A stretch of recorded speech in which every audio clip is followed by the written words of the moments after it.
Senhoras e senhores, bem-vindo a mais um Domingo Especial. Especial por quê?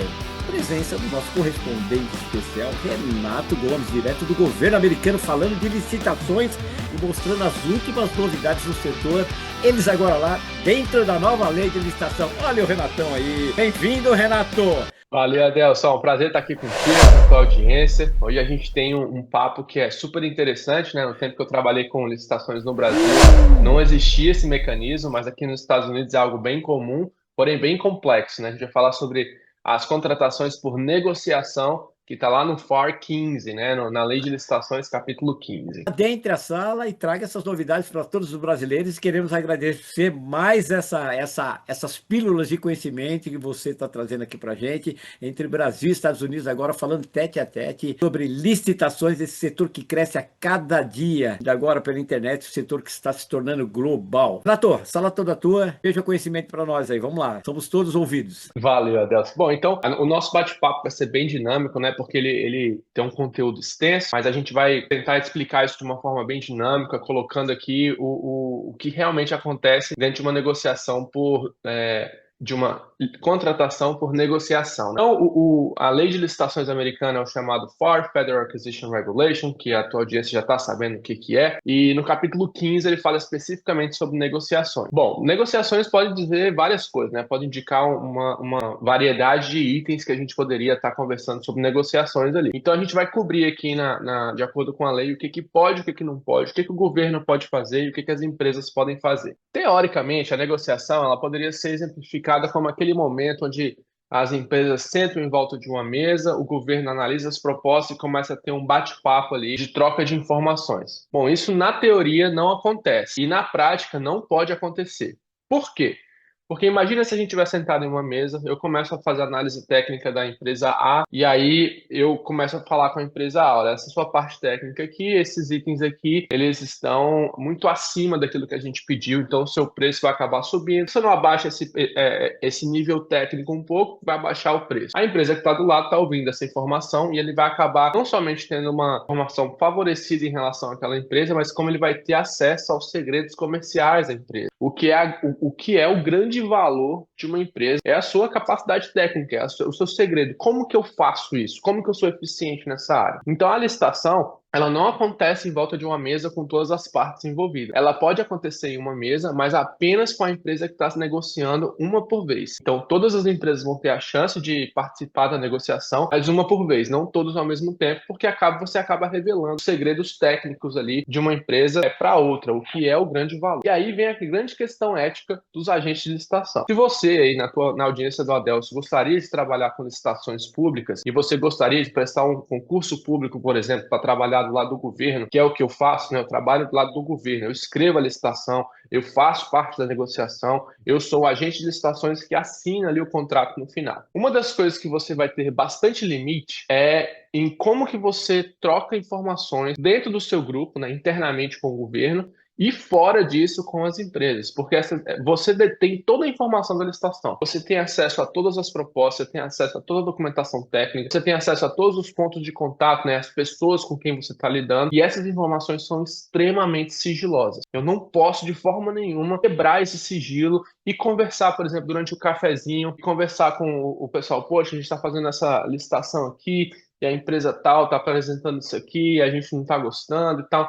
Essa informação é extremamente sigilosa, não pode acontecer, porque isso estraga todo o processo. E se por um acaso for descoberto, e é muito fácil descobrir isso, porque se um segredo de uma empresa vem a público, a empresa vai ficar, poxa, isso aqui não era para ninguém estar sabendo.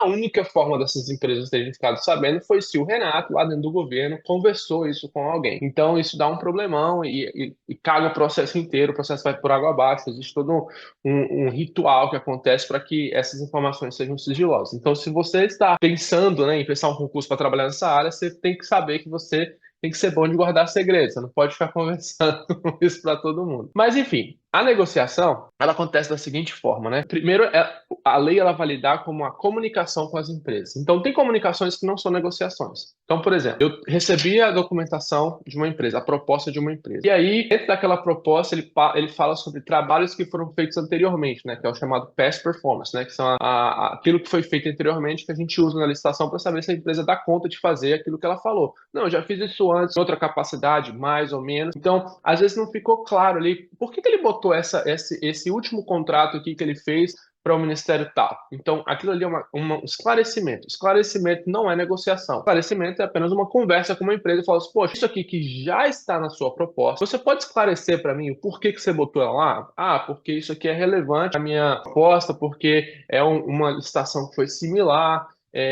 o valor foi similar, a gente teve esse desafio técnico que é similar com a proposta que a gente apresentou. Então a empresa está apenas esclarecendo um item, né? Outra coisa, por exemplo, quando a gente fazer análise de preço ali e um dos itens não está batendo. Pô, porque a galera do meu lado, do governo, a gente reconstrói a proposta. Toda planilha que você colocar na sua proposta de preço, a gente vai reconstruir para ver se a sua conta bate. A gente não confia, né? O lema aqui é confia, mas verifica. Então a gente verifica todas as contas. Pode ser que ali um arredondamento, uma porcentagem, o valor não está batendo, a gente vai lá e pede um esclarecimento. Como que você fez esse cálculo? A empresa vai apresentar, a minha fórmula foi essa, está dando esse resultado. Então, esclarecimentos, eles não são negociações, só está apenas esclarecendo, é uma troca de informações. Então, vamos lá, Renato, para de enrolar, tá dando uma volta. Como é que é esse negócio, essa negociação? Bora para frente, vamos falar como é que funciona. A negociação, ela acontece quando há uma troca de informações depois que as propostas foram abertas. Então, o governo avaliou a proposta de preço, avaliou a proposta técnica, documentou o que foi achado ali e ele colocou um ranking. Então,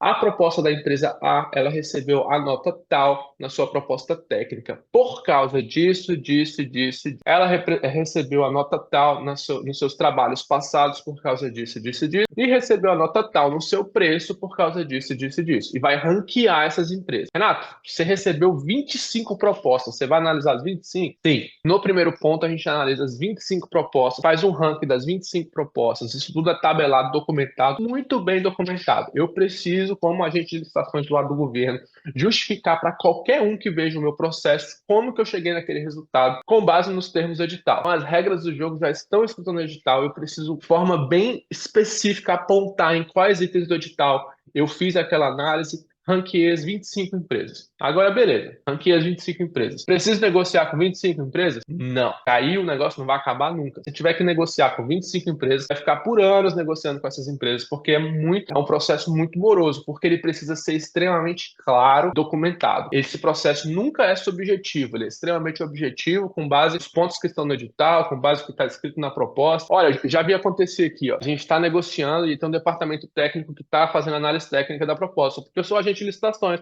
Eu não sou engenheiro, não sou cientista, não sou médico, então eu preciso que outras pessoas do departamento técnico façam aquela análise e documentem para mim. Eles não têm acesso ao preço, eles só têm acesso à proposta técnica. Então, essas pessoas vão apresentar sua documentação técnica, que também é sigilosa, tanto para eles como para fora. Eu recebo aquela documentação e eu começo a ver o seguinte: olha, a empresa, ela ganhou essa nota aqui na parte técnica, mas ela esqueceu de colocar que ela já fez isso, isso e isso, mas eu já trabalhei com essa empresa antes em outras licitações, eles sabem fazer. Ó, infelizmente não vale, só posso considerar aquilo que está escrito. Então, se a empresa não escreveu na proposta técnica dela, não pode ser considerado, o documento volta para revisão e a pessoa que fez a análise técnica tem que se ater apenas ao que está escrito na proposta técnica que a empresa submeteu. Ah, Renato, então eu posso falar com a empresa revisar a proposta? Não. Qualquer revisão ou modificação da proposta é considerado proposta atrasada e não será mais considerada. Poxa, isso aí eu acho que quando a gente fala isso do lado do governo, dá um pouco de segurança para as empresas, né? Pô, esse processo é sério. Esse processo é sério pra caramba. Então, assim, a gente não aceita proposta modificada, a gente não aceita proposta que veio depois. Ah, eu esqueci de colocar.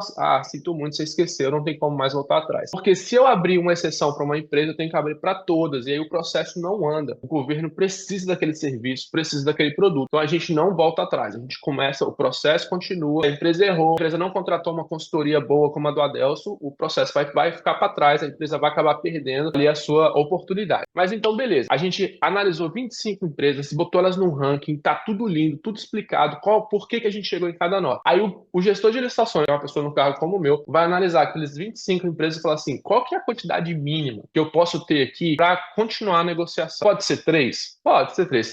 O número mínimo teórico seria 3 empresas, mas podem ser 5, podem ser 7. Depende ali do nível das empresas, de quão próximo elas estão uma da outra. Se há uma disparidade muito grande, claro que as empresas que estão muito abaixo, a gente vai olhar e vai falar assim, não tem como essa empresa ser negociada, a proposta dela melhorar tanto que ela vai chegar no nível dessa daqui, e não tem uma que está com um preço muito alto que ela vai conseguir negociar de uma forma que o preço dela vai chegar onde eu posso pagar. Então a gente faz ali uma análise, coloca o número mínimo, 3, 5, 7, depende, né? Quer ficar com um número pequeno para poder conseguir efetivamente negociar com essas empresas. E aí, quando esse número é determinado, um documento é escrito, lembrando que isso não é um processo informal, é um processo extremamente moroso, documentado, ele é bem técnico, e aí a gente cria o teatro de negociações, é um termo que a gente usou antes aqui, o Adel se amarrou, e aí quando a gente cria esse teatro de negociações, é quando a gente determina quantas empresas vão passar para a próxima fase de negociação. Então vamos supor que foram 3 empresas que passaram para a próxima fase. O que acontece com as outras 22 empresas? O governo tem que emitir uma documentação explicando para essas empresas que elas não estão sendo mais consideradas na licitação, e aí essas empresas têm direito a pedir uma explicação do porquê.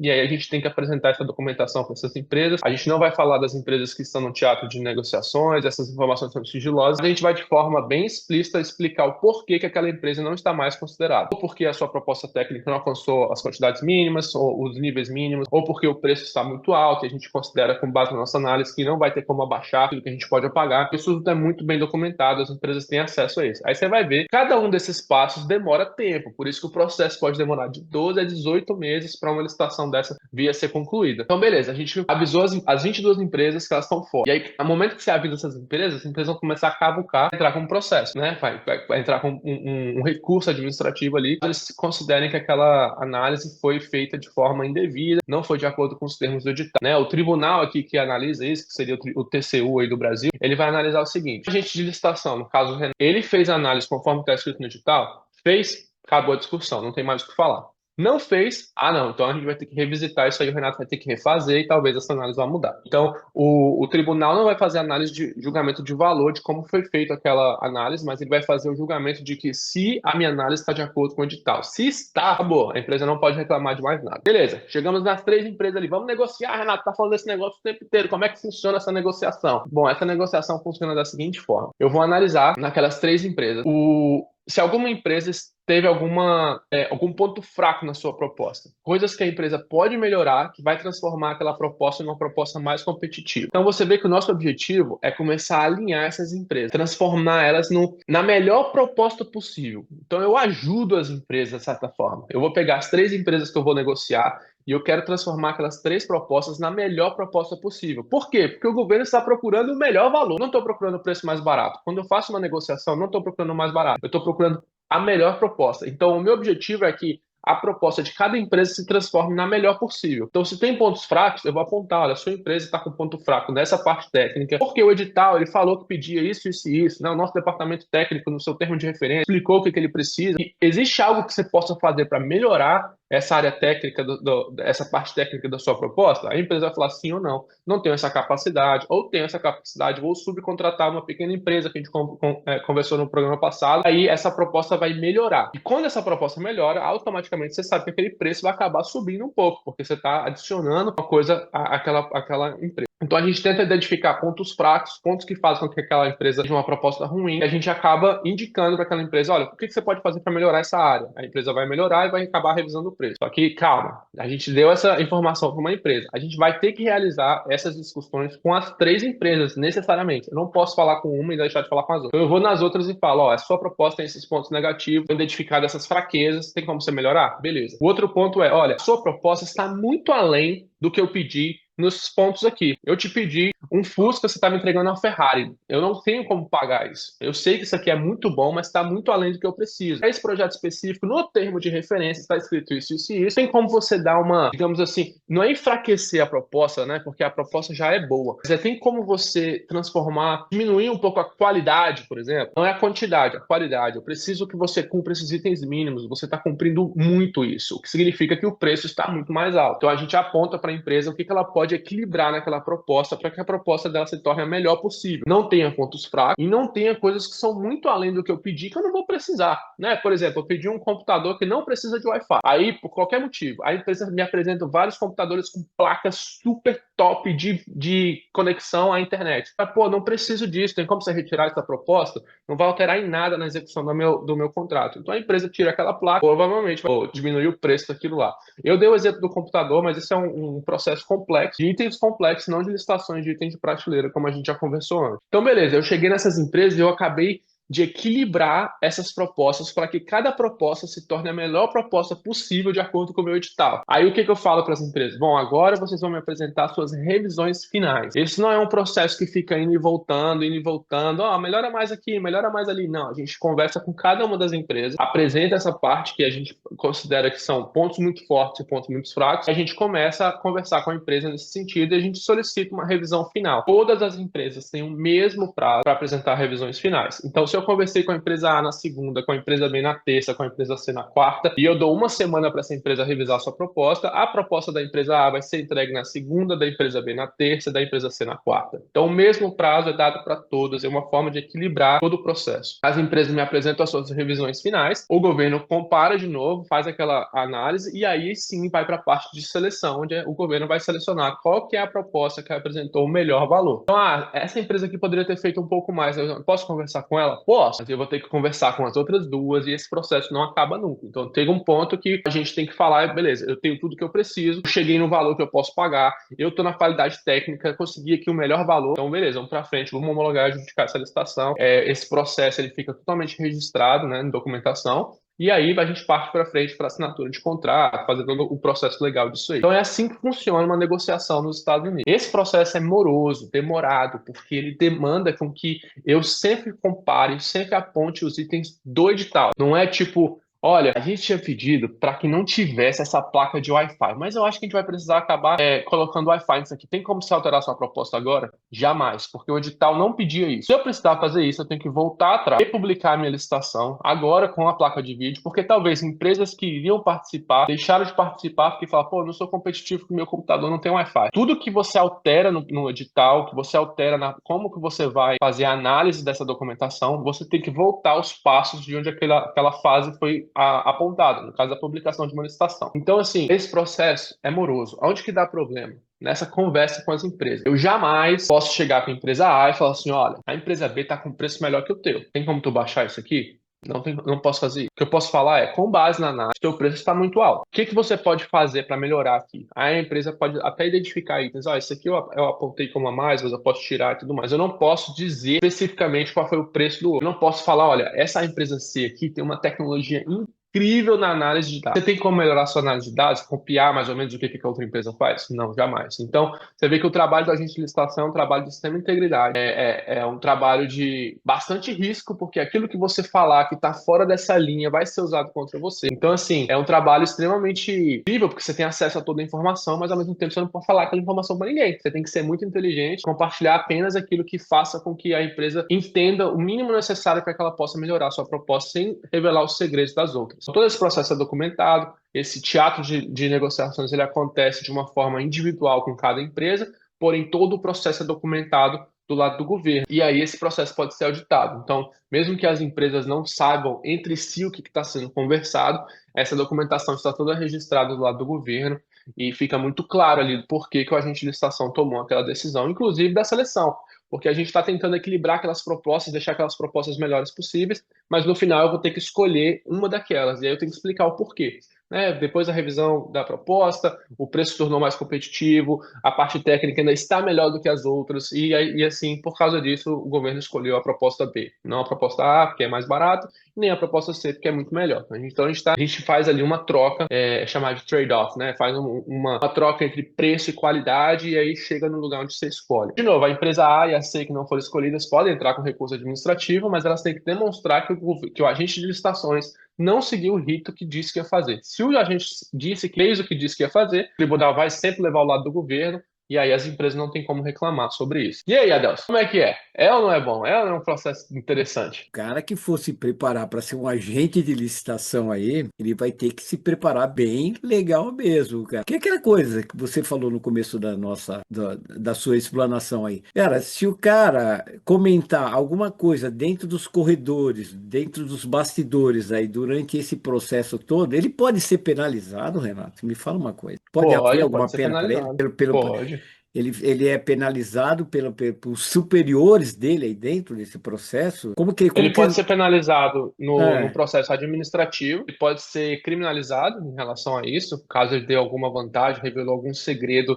Por exemplo, você está fazendo uma licitação ali, departamento de saúde, e aí você está fazendo toda uma análise ali, por exemplo, de uma vacina, né, uma licitação para vacina. E aí você revelou a técnica de uma empresa da Pfizer para a Moderna. Isso é uma grande quebra ali de segredo comercial. Você é criminalizado, você pode sofrer as sanções administrativas, que vai desde suspendido até ser demitido, né? Mas assim, o que é interessante é que quando você participa de licitações desse modo, dentro do governo, você trabalhou dentro do governo, você sabe que tem pessoas privatizadas ali dentro, né? Que são terceirizados, que estão junto com a galera, né? Eu estou trabalhando aqui, tem um terceirizado ali fazendo um suporte. Quando você está trabalhando parte de licitação, você não fica junto com o terceirizado. Você vai para um prédio Hum, segregado. Esse prédio é de uma segurança. Cara, a SWAT chega lá antes do pessoal da limpeza conseguir chegar. Então, assim, é um prédio segregado, que hum. é um acesso restrito. Você tem que botar seu crachá para abrir cada porta. A minha porta, o meu crachá vai abrir somente as portas das minhas salas de licitação. Não consigo acessar outras salas. Documentação fica trancada,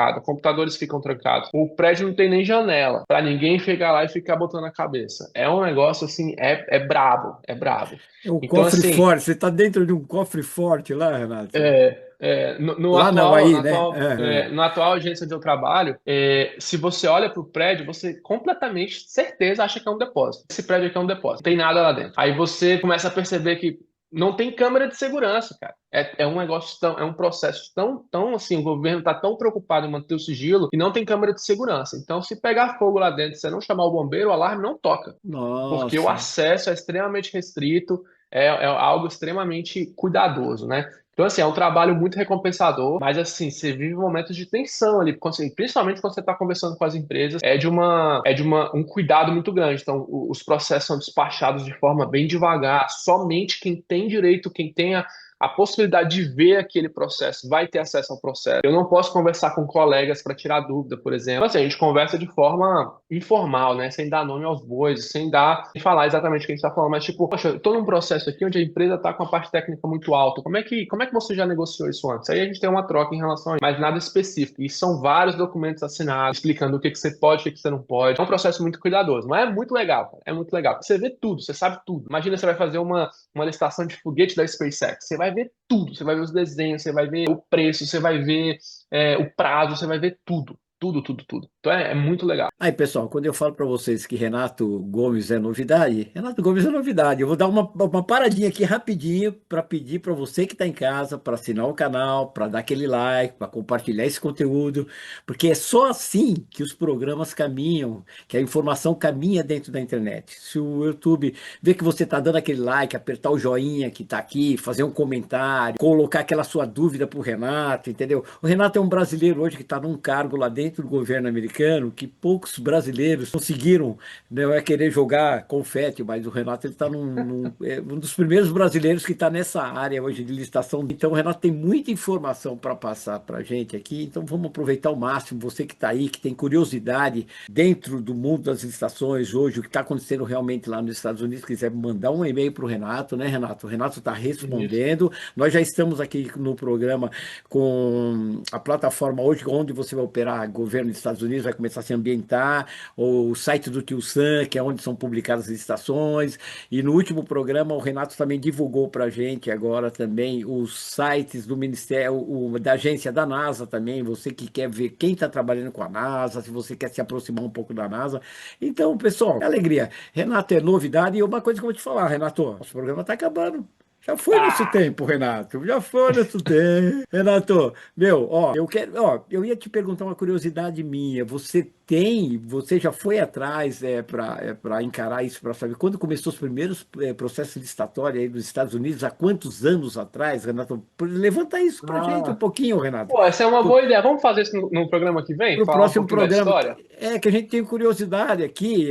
Pô, nós começamos aqui a primeira em 1993. Eu queria ver vocês aí quando começou, quando se criou essa lei. Aí traz um pouquinho essas informações aí para a gente começar a trocar esse papo. A papo, como é uma novidade, esses licitações entre Brasil e Estados Unidos é uma coisa que nunca existiu no nosso país. Um pouquinho, saber um pouquinho da história aí dos gringos aí, Renato.